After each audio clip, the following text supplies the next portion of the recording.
Alhamdulillah wa syukurillah la haula wala quwata illa billah. Amma ba'dah. Bapak Ibu sekalian,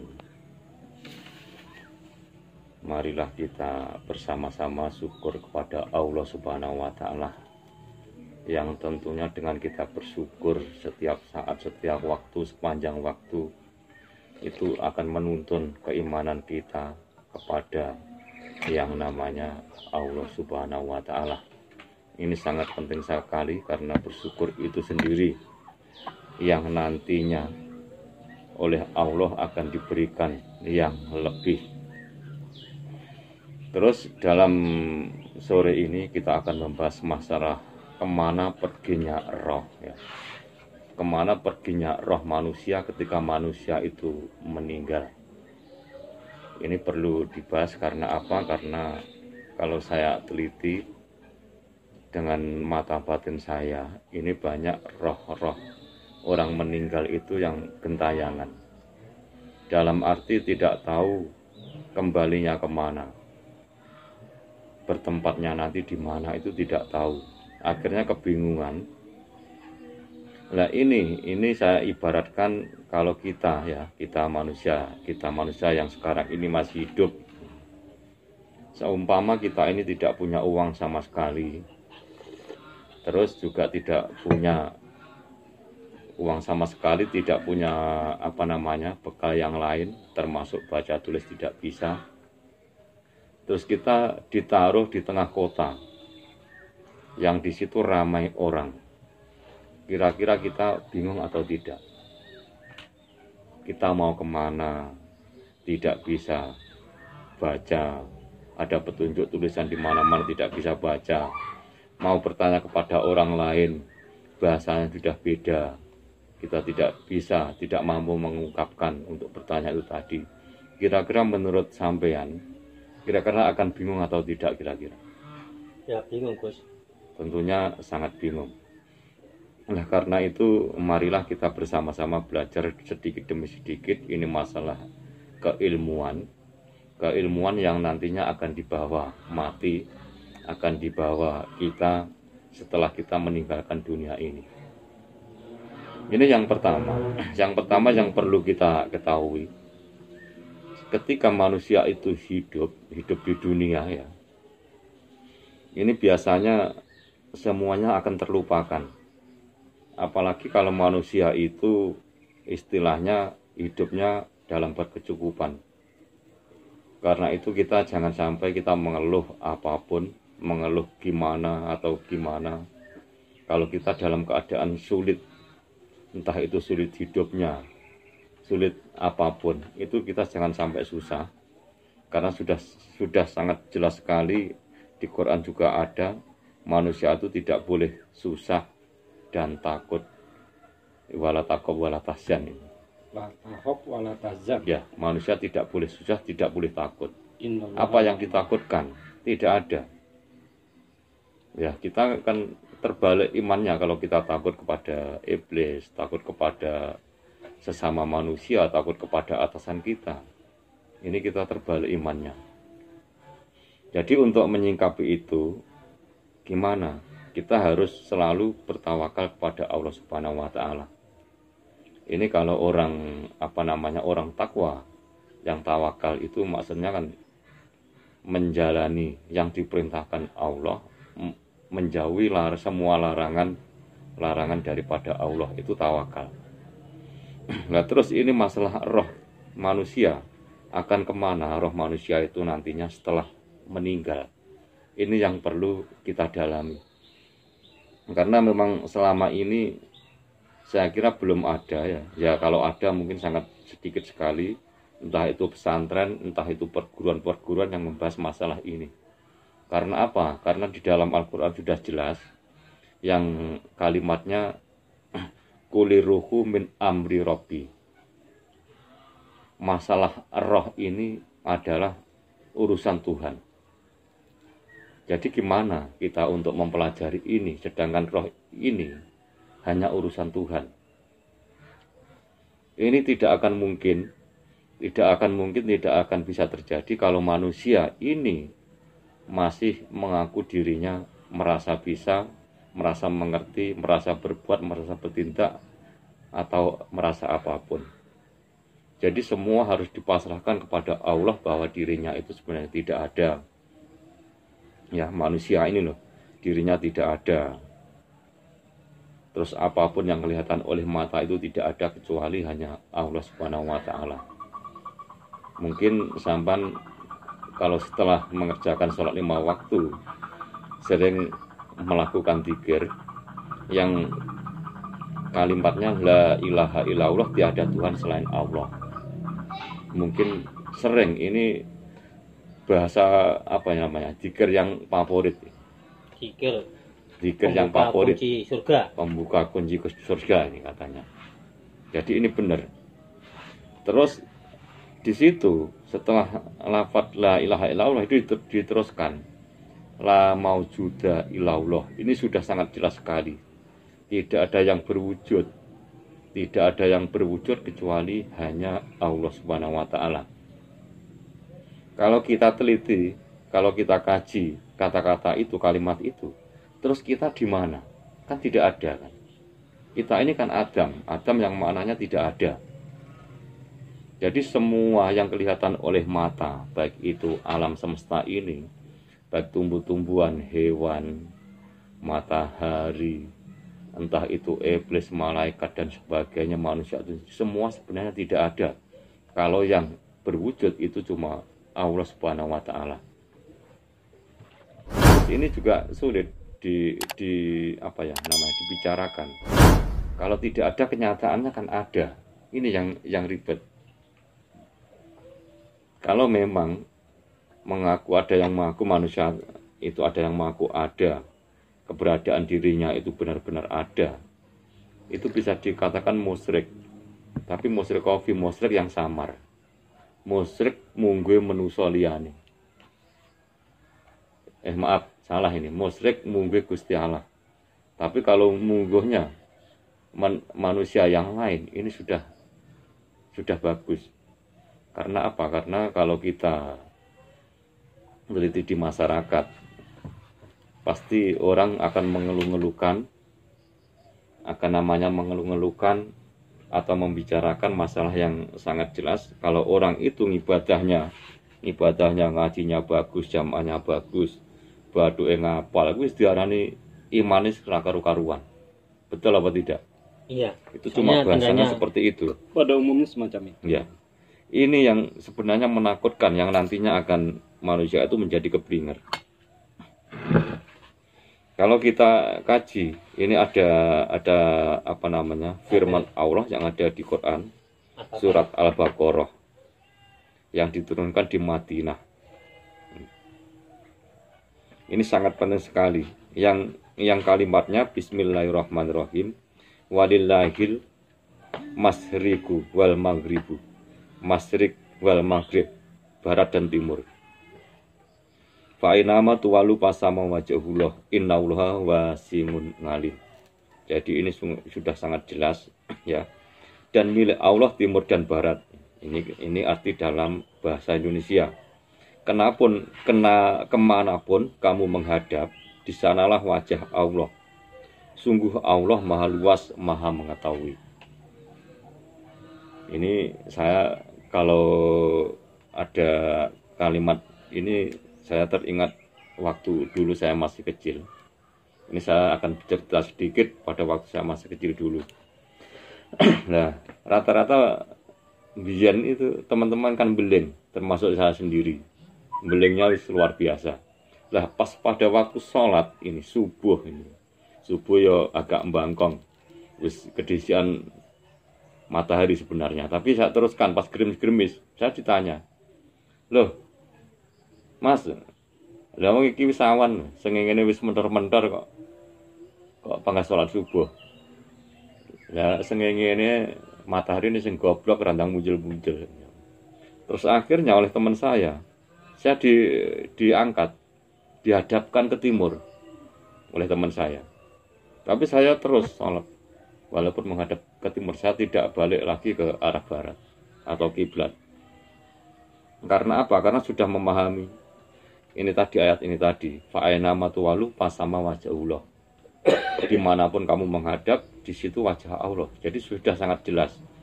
Dimanapun keberadaan kita menghadap kemanapun, itu tidak lepas daripada Allah itu sendiri. Tapi umumnya kita harus ke kita ya Gus ya. Iya. Jadi kita kembali ke kemana tadi, ke arahnya roh kemana ketika manusia itu meninggal. Kita kaji dulu.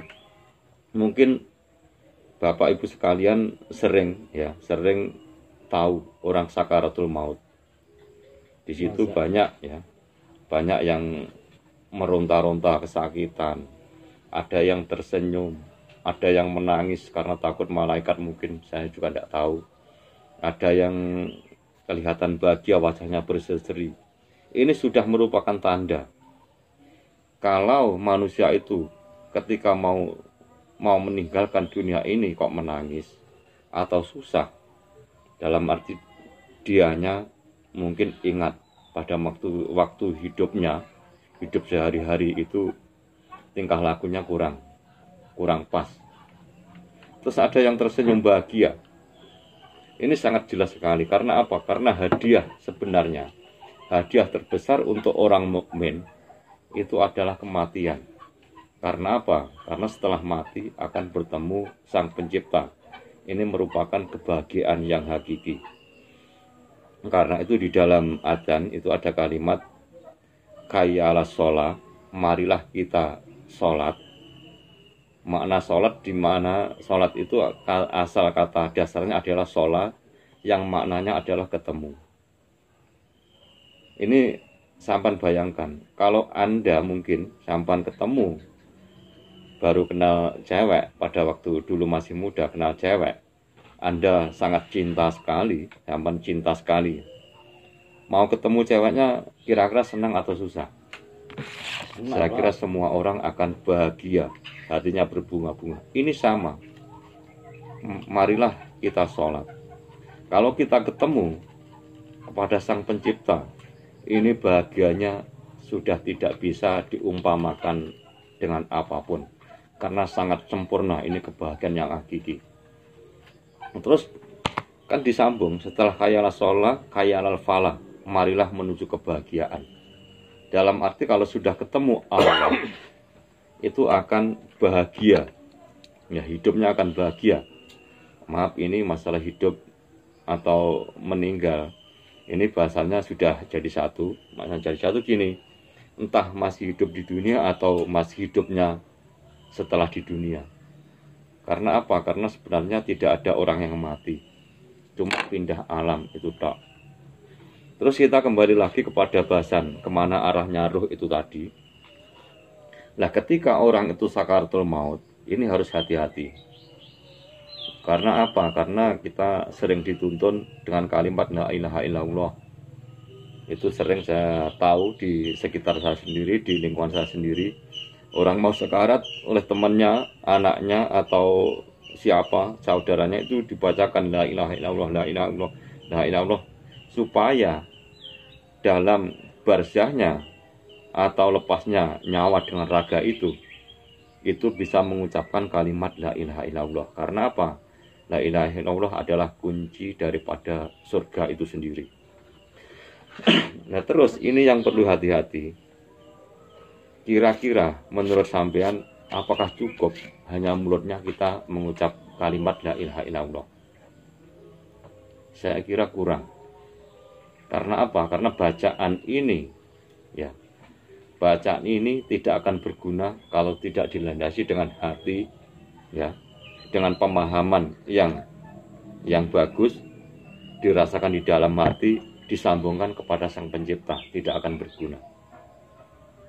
Karena itu jangan salah kita menilai.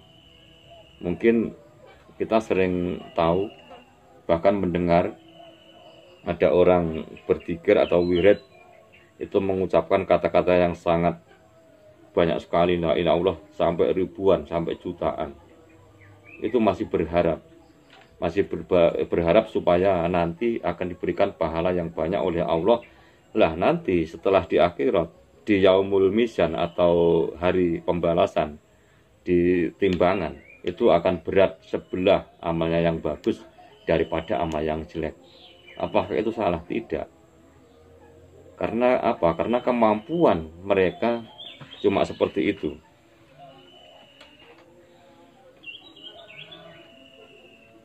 Jadi ini sangat penting sekali dibahas, arahnya kemana roh nanti setelah kita meninggalkan dunia ini.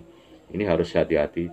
Ketika manusia itu sedang menghadapi barzah, maaf, barzah itu ada yang menamakan alam, ada yang menamakan lepas.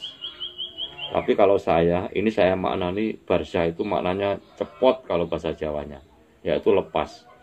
Jadi antara lepasnya roh sama raga atau badan kasar itu adalah barzah. Waktunya sangat singkat sekali. Jadi di alam barzah itu sangat singkat sekali karena cuma proses yang begitu sak lapan. Lah cara wong Jawa lek ngarani sak celeretan sudah selesai. Iku acaranya geden-gedenan waktu acara perpisahan geden-gedenan. Iya, jadi antara lepasnya roh sama raga itu memang yang harus hati-hati. Karena apa? Karena di situ setelah lepas, istilahnya kita keluar dari rumah, kita ibaratkan rumah itu adalah raga kita. Terus di halaman kita atau di sekeliling rumah kita itu alam bebas. Nah di alam bebas itu banyak yang menunggu kita. Di situ ada malaikat, ya ada malaikat, ada iblis, jin sapi turute. Ya kalau kita nanti begitu keluar dari rumah, itu yang menemani kita langsung malaikat, kita akan selamat akhiratnya. Tapi kalau kita langsung kebegal yang namanya iblis, kita akan kesasar sampai di mana-mana seperti yang sudah saya katakan tadi. Seandainya kita tidak bisa baca, tidak bisa bahasa, tidak bisa tulis, tidak punya uang, ditempatkan di tengah kota, kita pasti akan bingung. Jadi seperti itu. Itu yang dinamakan roh kesasar. Terus supaya tidak kesasar gimana? Ini harus kita pelajari semasa waktu kita masih hidup di dunia seperti ini. Karena apa? Karena kalau kita sudah meninggalkan raga atau sudah meninggalkan rumah, ini belajar ini kemungkinan sangat kecil. Kalau mungkin bisa belajar sama orang, sama wali, itu cuma kebetulan saja. Jadi kita harus hati-hati sejak dini, sejak kita masih hidup di dunia. Shirathul Mustaqim kita harus kita kencengi biar kita tidak terjerumus ke lembah kesesatan, atau nanti roh kita tidak kesasar sampai kemana-mana. Terus mungkin dari sampan ada pertanyaan? Tanya Gus. Shirathul Mustaqim itu tidak di sana Gus ya? Maksudnya? Shirathul Mustaqim itu apa orang yang isuk akhir makin nguat-nguat ya. Jadi gini, ini ada Shirathul Mustaqim, ihdinas Shirathul Mustaqim. Tunjukkanlah kami ke jalan yang benar. Bahasa Indonesia gitu kan? Iya. Tunjukkanlah kami ke jalan yang benar. Ini. Jadi Shirathul Mustaqim. Ya. Shirathul Mustaqim itu ada yang memaknai macam-macam. Tapi saya yakin kalau bangsa awam ya, itu pastinya akan mikirnya nanti setelah kita meninggalkan dunia ini. Wis bar ora-ora maksar. Nguat akhirnya jatuh masuk neraka kan gitu. Itu pelajaran saya pada waktu saya masih kecil juga seperti itu, guru saya ngaji bicara seperti itu. Ben selamat nguat Shirathul Mustaqim yang besar kecilnya seperti rambut dibagi menjadi 7. Kira-kira Anda bisa mikir atau tidak? Kalau rambut dibagi 7, terus orang suruh ya, disuruh naik di atasnya, kira-kira masuk akal atau tidak? Ini jelas tidak bisa dinalar. Terus ini Shirathul Mustaqim, ini kalau benar-benar kita bijaksana, sebenarnya sekarang ini, sewaktu kita masih hidup di dunia fana ini, maksudnya Shirathul Mustaqim itu kita harus berhati-hati di dalam bertindak, di dalam melakukan sesuatu, kita jangan sampai salah. Kalau salah berarti kita jatuh dari siratal mustaqim itu tadi. Ini siratal dolimin maksudnya. Iya, siratal dolimin. Jadi ya tetap ketika kita masih di dunia seperti ini. Mungkin kurang atau pertanyaan yang lain? Jadi siratal mustaqim itu di dunia ini guys ya. Ya sebenarnya di dunia ini. Tergantung kalau melakukan itu kejelekan seperti mencuri kan siratal ya. dolimin. Itu jatuh ya Om ya? Ya pasti jatuh. Tapi bedanya, ini ada bedanya. Bedanya gini, kalau memang orang itu punya keimanan, dalam arti masih iman kepada Allah, terjatuh itu pasti bangkit lagi atau naik lagi, biar jalannya lurus. Dalam arti ya? Dapat hidayah. Kalau masih punya keimanan. Tapi kalau tidak punya keimanan sama sekali, biasanya melakukan kesalahan itu malah bahagia. Contoh, kita bisa bisa lebih unggul dari temennya, dari tetangganya, wis muarem gitu ya. Padahal yang dilakukan itu salah. Nah ini ciri-ciri orang yang akan terjerumus ke dalam neraka jahanam. Itu kalau salah itu bahagia. Kalau ditegur atau diingatkan temannya, tetangganya, saudaranya itu marah. Itu ciri-ciri orang yang tidak akan bisa tertolong. Seperti itu. Ini sangat jelas. Sebenarnya di hadis juga ada, tapi maaf saya tidak hafal saja hadisnya. Terus kembali ke roh. Seperti kemarin ada yang meninggal, terus rohnya itu ke rumah saya, padahal rumahnya jauh. Ya. Rumah saya, Gus. Itu udah mimpi ke rumah saya, terus gimana Gus ini? Jadi gini, yang namanya dunia rohani itu kan tidak ada batasan, tidak ada waktu. Oh, tidak ada ruang, tidak ada waktu. Tidak ada ruang, tidak ada waktu.